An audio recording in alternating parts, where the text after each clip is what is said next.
Welcome to my hidden command center, everyone. This is where I keep all my gear for my exterior property washing service, which I do part-time on the weekends. So whenever I have a job scheduled like today, I set the start time for around 9:30. This way I can pretty much wake up around 7:30, get ready, drive here, and then kick off the process that you're witnessing right now.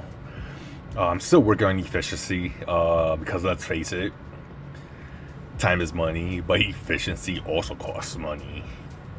Yeah, one of the best investments I made, aside from those portable ramps, which I use for loading the machine onto the truck, which is an embarrassing process, by the way, which I'm not gonna show. It's this awesome little red wagon.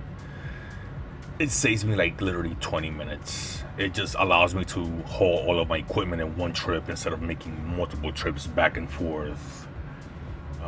Look at everything I'm loading up into this little red wagon. It's just non-stop. So imagine having to do that with just two hands back and forth. It was insane. But yeah, I just want to just talk a little bit about the process that I go through when I load up my equipment, for each project that I do on the weekend. But yeah, I'm gonna just let the video play with some chill beats going forward. You also see the house wash that I did for today, which was in Irvington, New Jersey. So thank you so much for watching. I'll be posting more content about my side business soon and other content as well. So if you found this video entertaining, please give it a thumbs up. So until next time, have a good one, everyone. Enjoy the video.